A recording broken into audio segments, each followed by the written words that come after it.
Assalamu alaikum, everyone. So, welcome again to another episode of Meet the Past. And today we are going to cover one of the most favorite topics of Sir Hamza Abbasi, which is Zulfikar Ali Bhutto. Janab. Zulfikar Ali Bhutto, obviously a very important person in Pakistan's history.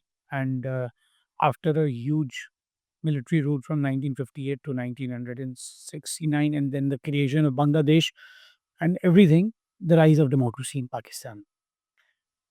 So Zulfikar Ali Bhutto comes to power right after the fall of Dhaka.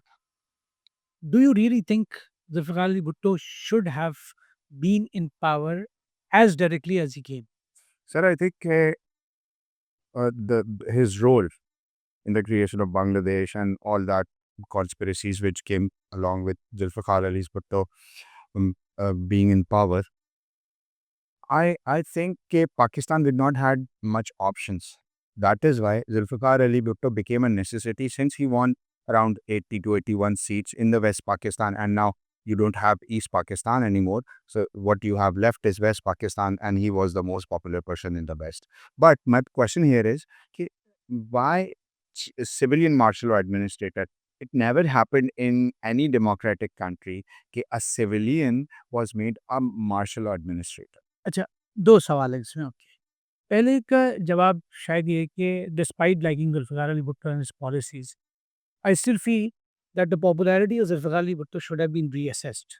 I means after the Dhaka fall and whatever happened in that episode, और उसमें Zulfikar Ali Bhutto का definitely एक role था। तो क्या Zulfikar Ali Bhutto जो थे वो वाक़ई इतने पॉपुलर थे, जिसकी बुनियाद पे उनको पाकिस्तान की वज़ारत-ए-उज़्मा का मनसब सौंपा जाता? क्योंकि 1970 के इलेक्शन में जीती हुई सीटें और 1971 के ऑपरेशन सर्चलाइट और उसके बाद फिर ढाका फॉल के बाद के हालात में उनकी जो पॉपुलैरिटी थी, उनकी पॉपुलैरिटी में बहुत फ़र्क आया था, पहली चीज़।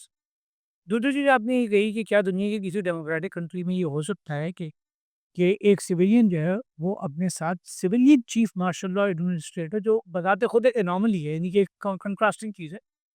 तो यानी वैसे पाकिस्तानी कौम का फ़ौज के साथ एक रोमांस है और पाकिस्तानी कौन जो है वो इस रोमांस के लिए कुछ भी करने को तैयार होती है। तो शायद भुट्टो साहब ने भी कहा कि मैं भी अपने साथ एक फ़ौजी टाइटल लगा लूँ, तो ढाका फॉल के अंदर जो मेरे जो है रोल है उसको लोग भूल जाएँगे, वो मुझे एक्सेप्ट कर सर लें। सर मेरा इसमें थोड़ा-सा डिफरेंट नैरेटिव है, वो ये कि being a civilian martial law administrator gives you power over the army.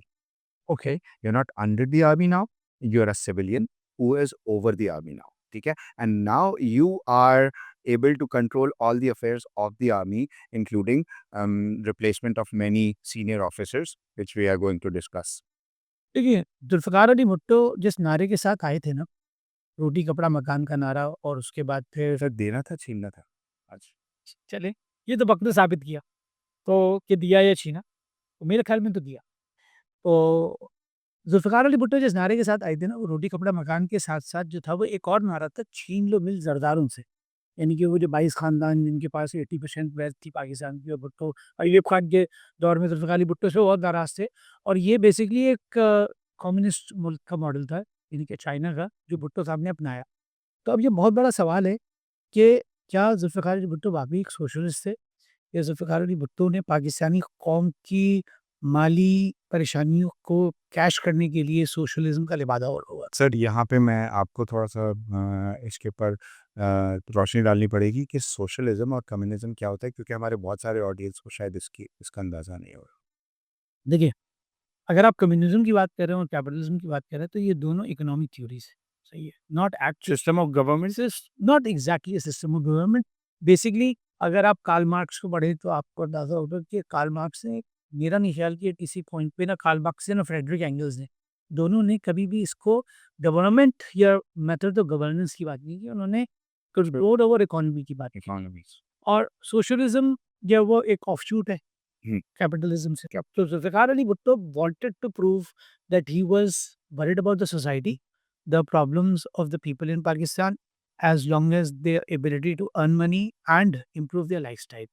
तो इसके लिए जुल्फ़िकार अली भुट्टो ने ऑब्वियसली ये नारा भी लगाया, और मेरे ख़्याल में किसी हद तक उस नारे की रिफ्लेक्शन जुल्फ़िकार अली भुट्टो की पॉलिसीज़ में नज़र भी आईं। लेकिन जो आपने पहले बात की civilian chief martial law administrator वाली, वो एस्पेक्ट भी जुल्फ़िकार अली भुट्टो की गवर्नेंस में डिक्टेटोरियल अप्रोच को देखते हुए नज़र आया। लेकिन सर मेरे ख्याल में शायद ये लाज़मी था। मैं यहाँ पे इसके ऊपर थोड़ा-सा आपको ब्रीफ कर देता हूँ ना सर कि जैसे ही ज़ुल्फ़िकार अली भुट्टो साहब पावर में आते हैं, तो सबसे पहला काम जो वो करते हैं वो दैट वाज़ क taking complete control over the army. 29 most senior officers of Pakistan armed forces, including the Air Force and the Navy, were replaced by the favorite officers of Zulfikar Ali Bhutto. Probably he was trying to make a patronage of the people who were under control of Zulfikar Ali Bhutto or who were in good terms with Zulfikar Ali Bhutto, considering that these guys are not going to impose another martial law. और may be even challenge Zulfikar Ali Bhutto इस policies का। अच्छा, आपको याद होगा ज़ुल्फ़िकार अली भुट्टो ने एक बड़ा मज़ेदार जुमला इस्तेमाल किया था सीनियर ऑफिसर्स के लिए, Hey, Pramaj. जो नहीं fat and flabby rat. Yeah. Right? You should और sorry. I don't think the army forgot that. And they army नहीं भूली ये बात। they did took तो revenge later. लाइक अब आप इसको रिवेंज कहें या लाइक सर्कमस्टेंशियल एक्शन कहें आप, वो उस सिचुएशन में ना army was not in a position. अभी रिसेंटली 93,000 सोल्जर्स या प्रिजनर्स ऑफ वॉर जिसको आप बोलें वो इंडिया के पास हैं इस वक्त आपके। आप रिसेंटली एक वॉर जो है वो हारे हैं, आपका मुल्क टूटा है और आवाम जो है इसका ब्लेम कर रही है इस मोमेंट पे आर्मी को। तो आर्मी के साथ जो भी कुछ इस वक्त किया जा रहा था जुल्फ़िकार अली भुट्टो की तरफ से, उसका कोई एग्रेसिव रिस्पॉन्स एक्सपेक्ट नहीं किया जा रहा था यस आर्मी की तरफ से। सेकेंडली ये जो आर्मी को कंट्रोल करके इसमें जो सबसे मोस्ट सिग्निफिकेंट चीज़ है कि जनरल गुल हसन को रिप्लेस किया गया जनरल तिक्का खान से, the person who was solely I would say responsible for operation searchlight and the massacre of Bengali people. सही। So let's move on with after controlling the army. आपकी एक जो बात थी ना, आपने कहा favourites of Zulfikar Ali Bhutto, I disagree to a certain point, certain aspect in fact ये फेवरेटिज्म का मसला नहीं था। ये ऐसे ऑफिसर्स को टॉप पोजीशंस पे लगाना था जो जुल्फ़िकार अली भुट्टो के मकरूज़ हो। were inducted by Zulfikar Ali Bhutto. Okay, Bhutto wanted to secure himself from the possible military coup.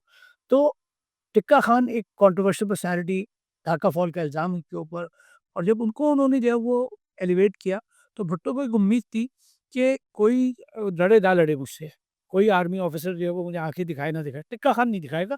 क्यों? क्योंकि मैंने टिक्का खान को एक ऐसी पोजीशन से उठाकर बिठाया है जहाँ पर उसकी कोई गुंजाइश बन नहीं रही थी। सर सर आपकी इस बात पर जो ना मैं आपकी इस बात की फेवर में कहूँगा। एक सीएसएस ऑफिसर से मेरी बात हो रही थी तो उसने एक जुमला बड़ा इंटरेस्टिंग मुझे बताया कि जिसकी फाइल नहीं बनी होती ना उसकी प्रमोशन नहीं होती। Let's talk about Simla agreement. Simla agreement is was one of the political master stroke of Zulfikar Ali Bhutto. What is your view? Let's make it more like it was a diplomatic masterstroke, Hmm. more of it, because again, Zulfikar Ali Bhutto believed in coexistence. Okay, उन्होंने इंदिरा गांधी को माई इंदिरा भी कहा किसी जमाने में कि माई इंदिरा तुम हमारी बहन हो। तो ये तो भुट्टो बिलीव्ड कि अगर इंडिया के साथ हमारे ताल्लुकात अच्छे होंगे, अगर इंडिया के साथ हम कोएग्जिस्ट करेंगे, तो हमारे लिए बहुत सारे और एस्पेक्ट्स पे, बहुत सारे और वेंचर्स पे काम करना आसान होगा एज अ कंट्री। यहाँ पे थोड़ा सा इवेंट को भी एक्सप्लेन करते हैं। अच्छा, 1973 आपको पता है कि दुनिया की हर जंग जो है ना, उसका इख्तिताम टेबल पे होता है। जी सही है, तो eventually Pakistan and India sat on the table, और उसमें शिमला जहाँ आपका मरी है, वैसे उनका शिमला है। जी। ठंडे इलाके हैं, सही है, अंग्रेज़ भी वहाँ जाके बैठते थे, तो इंडियन पॉलिटिशियंस ने भी शिमला को ऐसा समझ लीजिए समर कैपिटल बनाया हुआ था। तो जब शिमला एग्रीमेंट पे बात हुई तो यहाँ पे काफ़ी सारी इंपॉर्टेंट चीज़ें डिस्कस हुई, जिसमें पाकिस्तान के वो पॉइंट्स भी मेंशन हुए जो अभी तक एक तरीके से अनअटेंडेड थे। सही है, जिसमें सबसे इम्पोर्टेंट चीज़ ये थी कि कश्मीर का मैटर जो है वो इंडिया और पाकिस्तान के दरमियान बायलैटरल लेवल पे डिस्कस होगा, और इसमें इंटरनेशनल इंटरनेशनल इंटरवेंशन नहीं होगी। क्योंकि यूएन की इंटरवेंशन इंडिया का सबसे बड़ा problem. That was also known as Kashmir agreement. Exactly. Similar अच्छा, अब इसके रिश्ते हम अगेंस्ट जुल्फ़िकार अली भुट्टो ने क्या लिया? इसके अगेंस्ट जुल्फ़िकार अली भुट्टो ने वो 93,000 प्रिजनर्स ऑफ वॉर की, ये वो आज़ादी का सौदा किया, और I don't think it was something bad, it was an amazing bargain and a deal के, और इस डील का फ़ायदा जुल्फ़िकार अली भुट्टो को, शायद ये उसकी पार्टी को आज तक हो रहा है कि पंजाब के और केपी के वो बेटे जो जेलों में पड़े थे, जिनको कोई लाने का चांस नहीं था, जुल्फ़िकार अली भुट्टो उनको इंडिया के शिकंजे से छुड़ा कर ले आए। तो एक बड़ी मशहूर नज़म थी उस ज़माने में कि 73 आ गया लेकिन शहज़ादे नहीं आए। तो उन शहज़ादों को लाने का सेहरा जो है ना, वो जुल्फ़िकार अली भुट्टो के सर। सर आपके शहजादों के ऊपर सर ऐसा मैं यहाँ पे एक फैक्चुअल नहीं, मैंने सिर्फ़ बात मैंने नज़म की बात की है, बिल्कुल, बिल्कुल। मैंने अपने सेंटेंस का इज़हार नहीं किया है। बिल्कुल, बिल्कुल। मैं इस पे थोड़ा-सा आपको काउंटर करना चाहूँगा सर।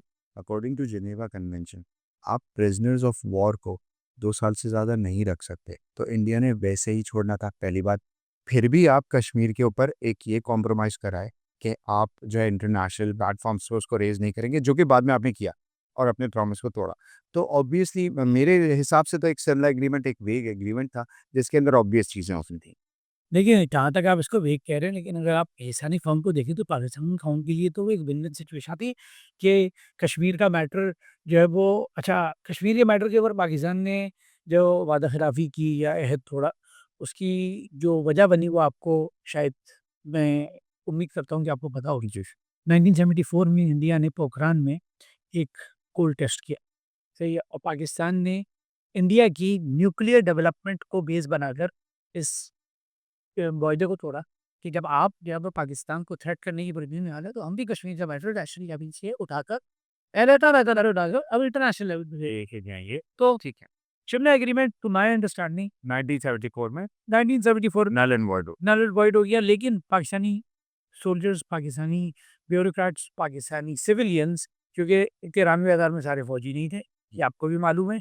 तो बहुत सारे लोगों की जिंदा में रोशनी एम्फसाइज सर जो टार्ट्स कहते हैं वो 36,000 जो है वो एक्चुअल सोल्जर्स जैसे ली जो ठीक है, उसके अलावा क्लर्क्स हो गए और उसके अलावा मैनेजमेंट हो गए, प्लस उसके अलावा जितनी भी गवर्नमेंट फॉर एग्जांपल सर बहुत सारे सिविल ऑफिसर्स भी थे, बहुत सारे गवर्नमेंट डिपार्टमेंट के। आपको आपको याद होगा कि वन यूनिट स्कीम के बाद जो है सारे वेस्ट पाकिस्तान के सिविल ऑफिसर्स है वो ईस्ट पाकिस्तान में डिप्लॉयड थे, वो और उनकी फैमिलीज, ये सब मिला के एक्चुअली 93,000 प्रिजनर्स ऑफ वॉर बनते थे, नॉट ओनली द ट्रूप।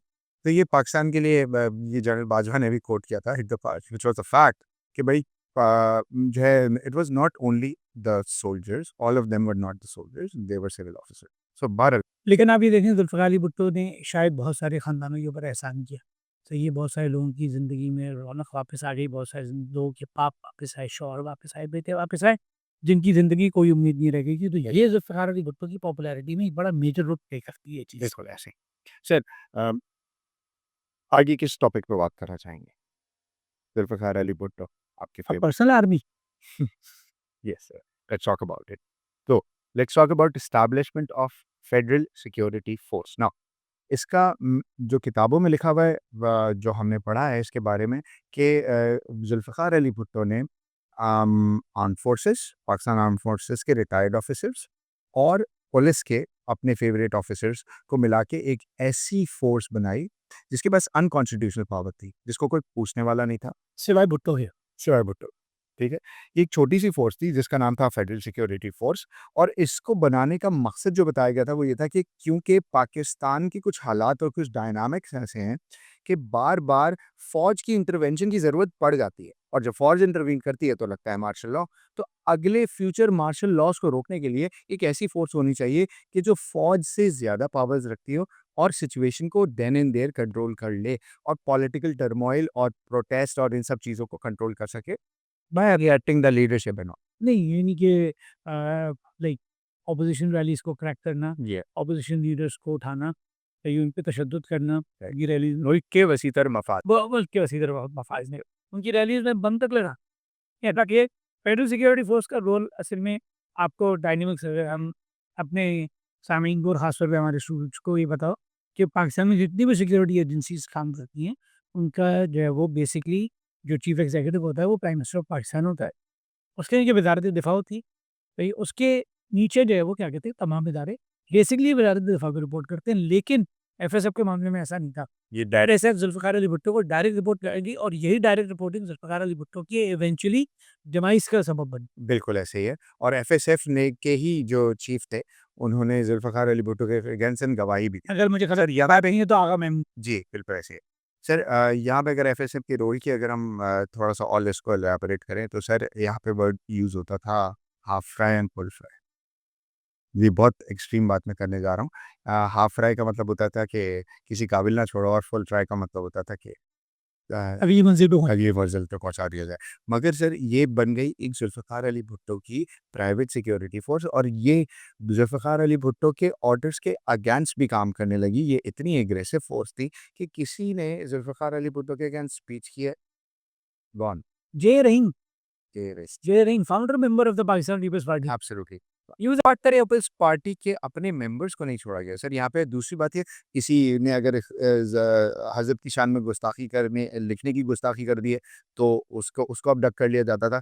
ये उस वक़्त का सर, जैसे आज कल एक वो अल्फ़ाज़ जो है वो ब्लैक वीगो बड़ी मशहूर है, तो उस वक़्त जो है ना वो हाइलेक्स एक गाड़ी होती थी, वो ये यूज़ किया करते। फिर क्या आप जुल्फ़िकार अली भुट्टो को इसके ऊपर इल्ज़ाम दे सकते हो? जुल्फ़िकार अली भुट्टो ने बिल्कुल बनाई, बिल्कुल सर, बिल्कुल बनाई, बिल्कुल। लेकिन अगर जो है वो क्या कहते हैं फोर्स बनाता है, खुद एक रोग एलिमेंट बन जाए, भैया, और इतना रोग एलिमेंट बने ये इवेंचुअली बनाने वाले के ही गले पड़ जाए। नहीं, नहीं सर, पहले नहीं पड़ी। सर एक्चुअली उसको इतनी पावर्स दे दी गई और उसको फ्री हैंड इतना दे दिया गया कि भई करो जो करना है, ठीक है? तो वो करती थी जो उसने करना था।